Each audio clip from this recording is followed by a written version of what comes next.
Let's take a look now at that other unique concept to come out of the Philadelphia Convention, federalism. Nations have choices on how they want to organize how policy is made by the government and is administrated at the local level for citizens. In a unitary system, all top down, central government makes the rules. States are set up only as regional administrators. They have no means by which to interpret those policies.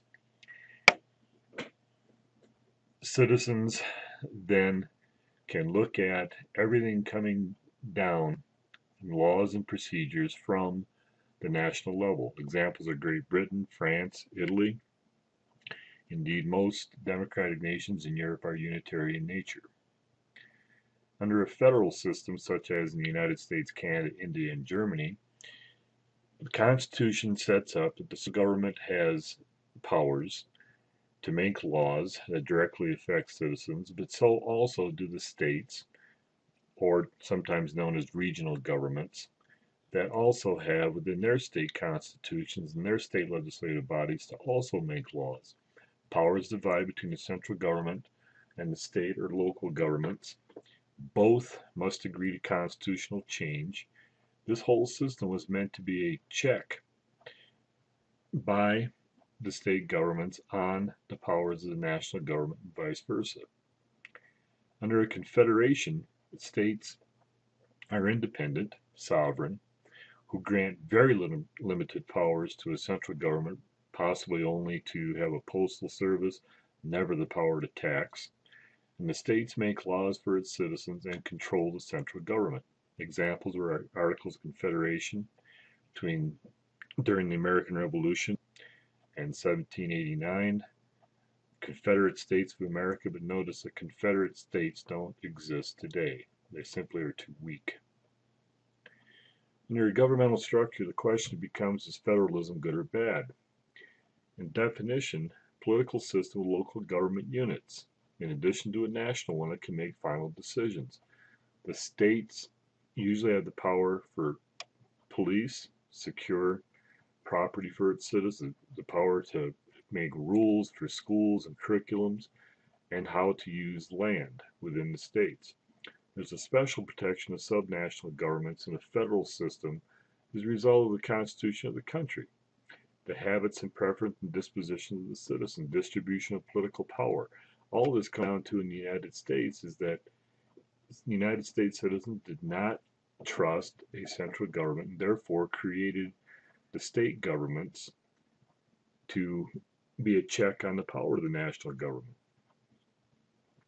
National government largely does not govern individuals, but gets states to do so in keeping with national policy. They want to keep the government as close to the people as possible. Negative views of federalism goes to the idea that states block progress, for example, civil rights in the 1960s, and protect powerful local interests. A positive, though, of federalism is the idea that under federalism you have strength and flexibility and diversity and protections of liberty. Madison in Federalist Number 10 described the states as dominated by inflexible factions, and that in actuality, under federalism, the national government would have the means by which to have a broad ideas of policy and get the states to function at the local level. Of course, another positive view of federalism is that it lowers the cost of governing at the local level. During the founding period, a bold new plan to protect personal liberty came about with federalism as a means to do such. Founders believed that neither national nor state government have authority because the people were the direct controllers of their own liberty. The new plan had no historical precedent. The United States was the first to have such within the 10th Amendment, whereby those powers not given to the national government were reserved to the states, was an afterthought, and it was going to take time to see if this was going to work. Article 1, Section 8, Clause 18, the Necessary and Proper Clause, gave more and more power to the national government. Was it necessary and proper for the national government to have more power? In Hamilton's view, Alexander Hamilton, national supremacy because the Constitution was the supreme law of the land, whereas Thomas Jefferson, in his viewpoints, looked at states' rights were the most important, with the people the ultimate sovereign. So by you have the debate on the meaning of federalism. The Supreme Court spoke with the Marshall Court, and McCulloch versus Maryland settled two questions in that case. Could Congress charter a national bank? Yes, because it was necessary and proper. Could the states tax such a bank? No, because if they could tax it out of existence. McCulloch versus Maryland sets the stage for what's known as the latter effect of American law. The United States Constitution is supreme. The U.S. laws and its resolutions and policies are under the Constitution, cannot be in conflict with the Constitution, but the state constitutions cannot conflict with the United States law, nor can state laws conflict with their own state constitutions, and of course local ordinances cannot conflict with any of the ones above.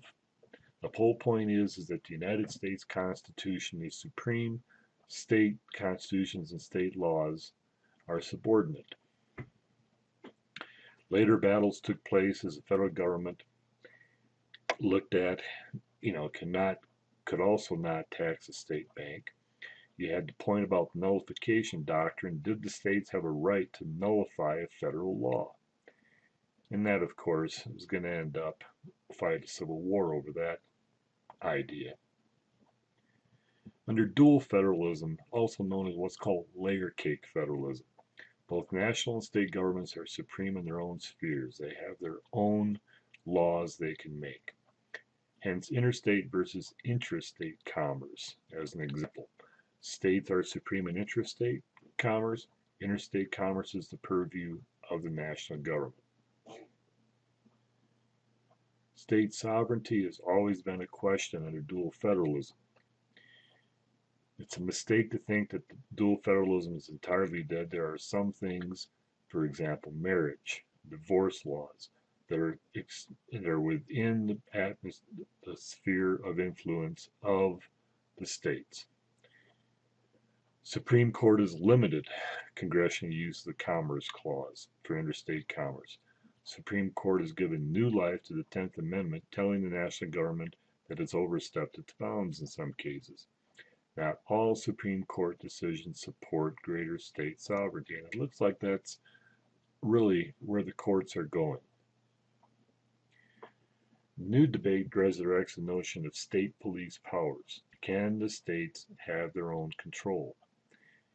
And many state constitutions expand democracy but through the initiative of the referendum and recall, in that the citizens are allowed to make their own laws, refer state laws to local control, and recall elected individuals. The existence of the states are guaranteed, while local governments exist at the pleasure of the states, so-called home rule. In other words, at the city and county level, exist at the pleasure of the state governments.